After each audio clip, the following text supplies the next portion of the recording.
18 časova i 28 minuta, slušate Pop Karusel Radio Beograda 1. Nove teme su na pomolu. Najnovije ostvarenje Branka Radakovića kroz svedočenja brojnih poznatih ličnosti iz sveta rock, muzike, umetnosti i novinarstva razotkriva zašto je Limunovo drvo bio i ostao jedan od najznačajnijih muzičkih sastava sa ovih prostora. Branko Radaković je naš gost. Hvala ti puno što si došao. Hvala vama na pozivu i bolje vas našao. Ivona Pjevač u ime Supernatural festivala koji upravo treba da nam se desi. Ćao, Keti. Ćao, Lutkice, hvala što si bila ovako i domaćica, pratila gosti i kao što smo rekli, Aleksandar Duković, tvorac i osnivač Weinstyle magazina i osnivač prve Srpske vinske akademije, a idemo u susret salona vina koji je i povod u stvari za naš razgovor. Do sada smo smislili već mnogo izvođača koje mogu da se slušaju uz vino. Možemo pričamo o tome prošle večer. Dakle, romantika je u svemu u stvari, i u Niku Keju i u Tomu Vejci. Da, apsolutno. Da. Muzika ne determiniše vrstu pića koje će neko da pije. Apsolutno, to je stvar izbora, kao svaki čovjek bira šta će pije, pa bira šta će da sluša i onda bira šta će da sluša dok nešto pije, tako da pravi miks po svom izboru. To je. Kako si ti došao do vina? Slučajno. Apsolutno slučajno. Zato što sam, ja sam inače bivši muzičar. Nikad nisi bivši, opet se vraćamo to. Pusti me da budem u pravu. Prihvatam. Po polovinu svoje dosadašnje karijere sam bio muzičar, a onda sam bio novinar. I tako radići kod novinar, sticajem okolnosti sam radio jednu priču o vinu, drugu, treću i počelo je to da me interesuje, a i primetio sam da postoji dosta ljudi koji to interesuje i da je to jedna vrlo kompleksna i zanimljiva priča i to je sad otišlo u tom pravcu ovde gde smo sad. Tako da sam sad će još malo 10 godina kako sam pokrenuo svoj magazin o vinu. To je bio prvi XU magazin o vinu i sad iz toga se izrodilo mnogo nekih drugih aktivnosti, od kojih je jedna i salon vina 8. godinu za redom i još neki događaji u vezi sa vinom koje mi radimo već imaju neku svoju tradiciju. Osnovali smo tu Srpsku vinsku akademiju u saradnji sa Austrijskom vinskom akademijom, jer sam ja počeo ozbiljno sa školom u oblasti vina, sad to privodim kraju. To bi trebalo sljedećeg januara da se završi, tako da tad ću biti 5. i 6. u XU sa tom nekom diplomom. Prvi u Srbiji. Svaka čast. Kad se budemo vidjeli sledeći priča je krenula slučajno, a uozbiljila se prilično. Tokom tvog istraživanja ti si praktično proučio sve što se događalo ne samo u Srbiji, a lepo je što si sa ovim podnebljem bavio, nego i u regionu i praktično 8. salon će sadržati te divne ukuse raznih domaćih vinarija. Da, pa akcenat na našem tom salonu vina od početka je na XU vinarijama. Znači, okupljamo najbolje XU vinarije. U tom nekom kontekstu XU najzastupljenije su naravno domaće, što je potpuno prirodno i logično, kao i svuda. Bosna, Crna Gora, Makedonija, Hrvatska i Slovenija su zastupljene sa onim nekim od najboljih njihovih vinarija i bit će dosta vina iz, da kažemo, celog sveta, jer će biti zastupljeni i najveći uvoznici vina u Srbiji, tako da će biti italijanskih, španskih, portugalskih vina, to je neki, da kažemo, kao ne baš propratni, neki fin ukras, recimo, celoj toj stvari. Hvala ti na uvodu. Možemo da popijemo vino neko i da pređemo na Supernatural. Krajnje vreme da sa teorije pređemo na dela. Jel' tako? Dobro, izvoli. Hoćemo upravo damu da pustimo tamo live da vidimo kako će to izgledati, pa da s tobom vrlo ozbiljno popričamo o Limunovom drvu. Jubilarni 10. Supernatural festival.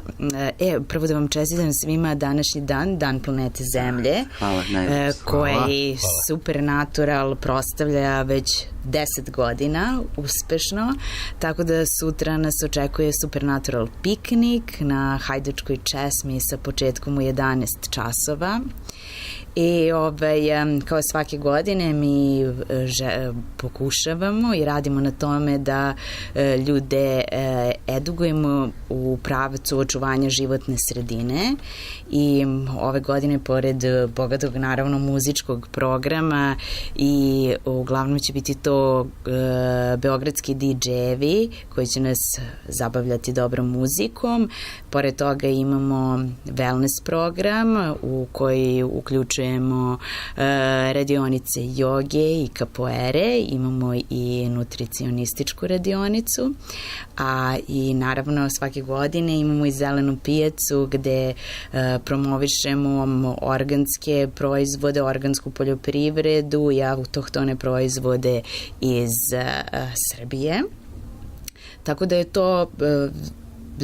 to je program, festivala.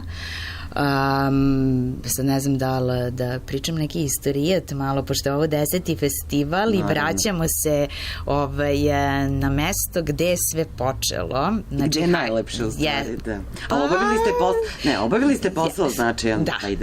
Se vratili. Znači, 2007. je bio prvi Supernatural festival i sama ideja festivala je rodila se na hajdučkoj česmi, tako da je 2007. napravljen prvi festival i tu smo bili 4 godine i ljudi nas uglavnom pamte po tim festivalima na hajdučkoj česmi. Onda smo se jedne godine preselili u Botaničku baštu da promovišemo tu divnu oazu u centru grada i onda nakon 6 godina festivala hteli smo da uradimo nešto konkretno, a to je projekat revitalizacije špica Ade Huje i tamo smo napravili Supernatural park koji u početku imao 30 nekih sadnica, a sada broj preko 200 drveća i 700 različitih biljaka.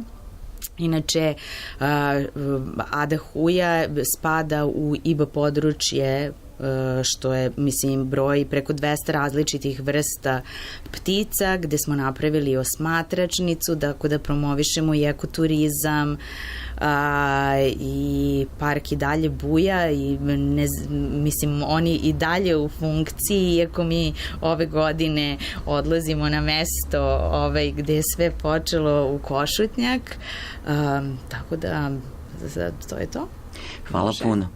Hvala puno. Kada je prošle godine na Zaječarskoj gitarijadi održana projekcija, spektakularna, projekcija filma Limunovo drvo, održala se, boga mi, i u Zagrebu, a i u nekoliko gradova po Srbiji. Bilo je u više gradova. Vi ste rekli Zaječar i Zagreb, bilo je u Somboru, Novom Sadu,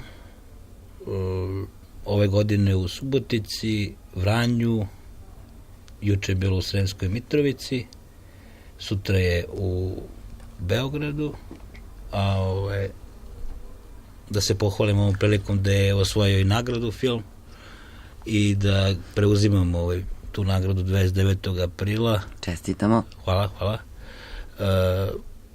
Specijalnu nagradu na Međunarodnom festivalu dokumentarnog filma Zlatna buklija. Tako da ima jedan lep život i ovaj moj film. Ti si kompletan autor i scenarija i snimatelj, montirao si taj 70-minutni dokumentarac i uspeo si da dobiješ izjave i da popričaš sa mnogim relevantnim ljudima. Od Tere Janjetovića, Nebojše Pajkića, upravo ljude koji su dokumentovali istoriju tog razdoblja, ne znam, Omerajina. Jeste. To imamo 23... Koje, ne znam, Ljube, Gileta i tako dalje. Imamo 23 učesnika u filmu. Znači od onih, da kažemo, pravih svedoka, glavnih aktera, kao što su Mikica, Milan Stefanović, koji je jedan od osnivača Limunovog drveta, pored Gagija Mihajlovića i Milana Mladenovića. Gagija smo takođe snimio, to je prvi video zapis da Gagi nešto kaže negde. Tako da to je zanimljivo i to mi je onako velika čast da kažem da sam to uradio. Mislim, on je jako prijatan čovek i žao mi je što nije aktivan još uvek kao gitarista. Dobro, on je čovek živi u San Francisku, to je rađeno preko Skype-a sa njim. Vi ste već nabrojali neke ljude, da ne nabrajam baš sve, ali postoji drugi trailer koji sam napravio, u 2,5 minuta su smeštena 22 učesnika, jedan nažalost nije tu u traileru, to je moj prijatelj Milan B. Popović, ali to je bilo iz tehničkih razloga, je tako ispalo nenamerno, pošto sad u tim trailerima čovjek mora da bude onako jako dinamičan i prosto se nije uklopilo to. Tako da, eto, kažem, jedna zanimljiva plemenita priča o bendu koji nije izdao album, ali koji je imao materijala za čak 2 albuma, i to 2 dobra albuma. Ja sam istraživajući dok sam pravio film uvideo to. Tako da mislim da i oni koji su bili svedoci tog vremena ne mogu da se sete baš koliko je to značajno bilo. A da će ovaj film da tu nepravdu ispravi kad odgledaju film. Video materijala nije bilo, postoje samo 2 koncertna zapisa iz SKC-a i iz studija M u Novom Sadu. I postoje neki snimak sa Radio Beograda, to je studijski jedne pesme, nešto u nama se zove, i Mikica je odsvirao 3 pesme samostalno, pošto nemamo snimke tih pesama. Studijski snimci koji su oni snimali u Zagrebu, zahvaljujući Husu, navodno postoje, ali Hus ne može da ih nađe. Tako da ja se nadam da će ovaj film da pokrene, kao što je već pokrenuo javnosti u Hrvatskoj, i Husa da proba da pronađe to ako stvarno postoje. On tvrdi da postoje, ali da, kao što sam rekao, ne može da nađe. I definitivno bi bilo krajnje vreme da se to desi, jer svakako da bi onda ljudi još bolju sliku imali o tom bendu, a ne samo kroz svedočenja tih ljudi i kroz snimke sa koncerata, jer tehnika u to vreme nije bila kao danas. Tako da i ti koncertni snimci su neću da kažem loši, ali za današnje vreme zvuči prilično anahrono, ali ja sam gledao da te delove pesama koji su tehnički, da kažemo, najbolji, da njih smestimo u film. I pravio sam, kažem, pored tih nekih, pošto nema video materijala, snimao sam napravio sam neku vrstu video spotova, gledao sam da prenesem tu atmosferu Beograda iz tog doba preko nekih arhivskih materijala, preko njihovih fotografija. Njihov tadašnji fotograf je bio Zoran Rosić, najveći broj njih je snimio Rosa. Bilo je još nekih fotografija koje su radili neki drugi ljudi, ali on je bio onako, da kažemo, glavni njihov fotograf. Snimao sam i neke scene, to se preklapa Beograd nekad i sad u nekim u nekim delovima filma. Tako da to nije samo priča o muzičkom bendu, nego i uopšte o tom razdoblju jednom i Beogradu i jednoj epohi koja je bila daleko plemenitija nego ova danas. Hvala ti puno na tome, puno si lepih reči rekao. Film ulazi u distribuciju Akademije 28. Tako bi trebalo, vidjet ćemo kako se šta će desiti sa ovom prvom projekcijom, jer je u Zagrebu se išlo po principu ako se napuni sala da se onda otvara druga projekcija, pa ako ta druga projekcija onda se pravi treća, tako dalje. U Zagrebu se desilo da su 4 projekcije bile u septembru i oktobru prošle godine. Tako da će verovatno i sad biti tako, možda neće, vidjet ćemo, čekamo da se to sutra završi, pa ćemo onda da pričamo za dalje. Sutra je premijera. Da. Ja bih volao i red bi bio da Beograd taj film pusti više puta, ne samo jednom, jer ako su svi ovi drugi gradovi mogli da puste više od neki, nisu svi više od jedne, ali Beograd je taj ko bi trebao da to malo više isprati. Da hoće. Ja se nadam, ja bih volao, ja nemam ništa protiv Beograda, ja bih volao da se vrati, kažem, to vreme plemenitosti, vreme gde su se cenile prave vrednosti, a ne ovo danas što se dešava, što non stop vidimo po medijima. Evo nas na mediju. Čekaj, evo nas na mediju. Slušamo divnu priču. Ne znam na koje medije ti dalje pratiš to. Meni je drago da ste tu. Ja sam ceo dan po medijima, po radiostanicama, na TV-u, juče, ovih dana inače. tako da sam malo iznenađen, mislim, i ranije sam ja dolazio ovde i gostovao po nekim drugim emisijama, ali ovo danas i ovih dana inače je baš previše. Predrasude su čudo i ja sam nastupila sa predrasudom kad sam rekla da se vina pije samo uz romantičnu muziku. Apsolutno sam se obrukala pred ovako gostom. Ovde se spominje romantika i tako da je, hoću da kažem da je... I ovo je romantično vreme.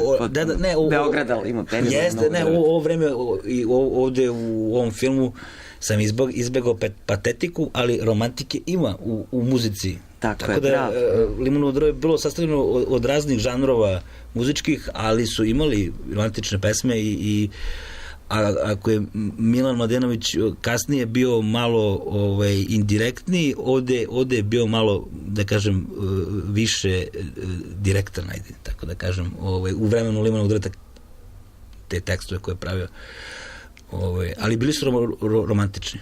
Hvala puno. Neki. Volim što si razdvojio od patetike, to je ono što... Da, patetika je nekvalitetna romantika. Tako je. Da. Aleksandar Duković, novinar i publicista i osnivač Srpske vinske akademije, sutra nas poziva i otvara 8. Wine Style salon. Da. U Ziri. Da, hotel Zira, Rooseveltova ulica u Beogradu, da. Kako si zamislio? Lepo je vreme, tako da ćemo opet koristiti njihovu terasu, jedna od lepših u gradu, lepa atmosfera, muzika malo, rekli smo, neobičnija za taj vinski ambijent, prijatna, vrlo razdragana, vesela, što bi se rekla, da. Dosta pozitivne energije, dosta dobrih vina. I u čemu je poenta sad, oni ljudi koji su malo počeli da se interesuju za vino, to već znaju, neki ljudi piju i vole vina, ali to ne znaju. Ti događaji ne služe pijenju što većih količina vina, nego probanju što više vrsta različitih vina. U tome je jednostavno smisao tih događaja, potpuno regularno da se na svakom stolu postoji jedna kao metalna kofica koja se zove spiter i da čovek u nju prosipa onaj ostatak vina, a ne da pije celu čašu, jer onda već ne bi mogao da stigne dalje od trećeg štanda, ima ih 40, tako da eto, to je u stvari suština tog događaja, probati što više vina, neko novo, svaka godina, svaka berba daje nova vina, isti proizvođač, isto vino, ali uvek bude drugačije, tako da tome u stvari služete takvi događaji.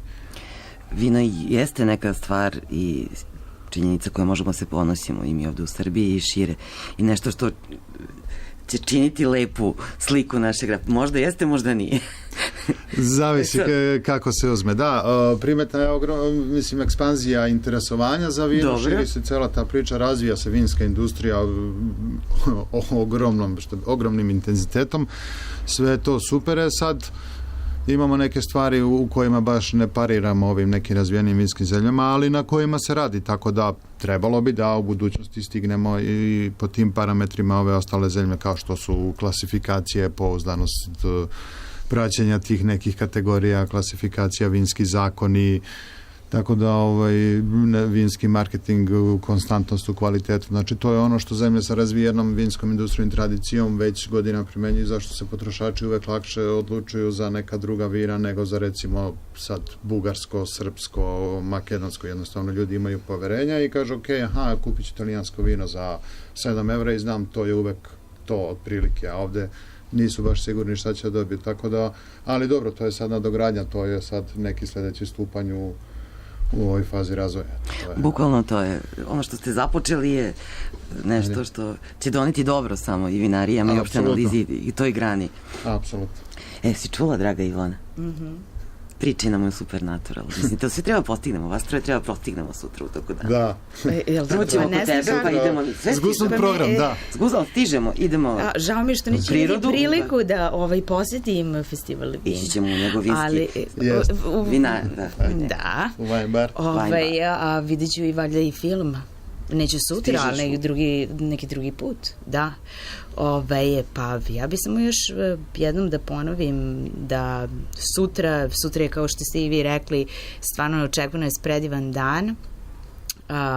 opet 10. po redu jubilarni Supernatural festival sa ovim fokusom, mislim, bit će piknik varijanta, tako da bi sad rekla našim posetiocima da pripreme svoje piknik aksesoare i da ponesu ćebiće, frizbije, bagmintone, ko šta već želi. Supernatural je poređen festival, tako da očekujemo i veliki broj mališana koji će da nam se pridruži. Ono što je bitno da napomenem da parking nije obezbeđen, tako da znači posetioci koji dobro poznaju to mesto, verujem da njima neće biti problem da se snađu autobusima, tramvajima koji staju u blizini Hajdučke česme, a to je linija Trojka i autobus 94. Još nešto, samo da napomenemo da unos staklenih flaša, staklene ambalaže nije dozvoljen. Tako da isprate samo ta neka pravila. Festival je dnevna varijanta, traje celog dana od 11 do 9 sati uveče. Ove godine ono što je jako važno što će se desiti na Supernatural festivalu jeste formiranje Beogradskog konvivija, a to je znači promovisanje filozofije slow fooda, međunarodne organizacije u zaštiti biodiverziteta u lancu ishrane, tako da je i sam Supernatural od 2010. član slow fooda i imaćemo naravno i predstavnike i slow food organizacije, imaćemo i ljude, Rakije iz Rakije će se predstaviti, imaćemo i što je nevezano za slow food, malu fabriku hleba, Šarlo, Umbrella Organic, koji dostavljaju nešto, organske proizvode. Predstavit će nam se raznorazna poljoprivredna gazdinstva, tako da pite ljudi... ih gaje grožđe. Se ih pite i pripremi nas da možemo... Hoću, naravno. 14 časova da budemo, 14 do 20. Da, 14 do 20, da. Sve proveriti to kad... Tako da ljudi, znači, ne treba da brinu uopšte što se tiče hrane. Tu je zelena pijaca, Supernatural, sve je pripremljeno, znači, što se tiče hrane, hrana je obezbeđena. I u 20 idemo na projekciju, na premijeru filma Limunovo drvo. I poštovani slušalci... Mene bi bilo drago.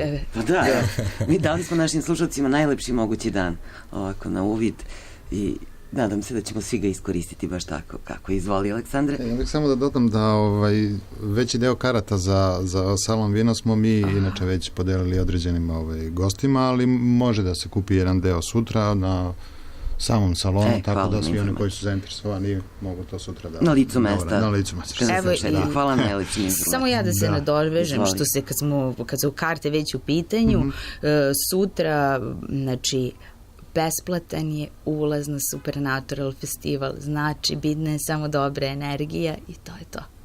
U velikoj sali završavamo dan Akademije 28 od 20 časova. Da, lepo se ovo poklopilo. Ispunjeno nam je vreme za sutra. Divan, da. Ne može lepši biti. Hvala vam puno što ga baš činite. Hvala vam. Hvala našim Beograđanima tako lepo. Poštovani slušalci, svako dobro. Čujemo se od ponedeljka. Slušajte Radio Beograd 1, sledi Srpski na srpskom, potom vesti u 19 časova. Lep vikend.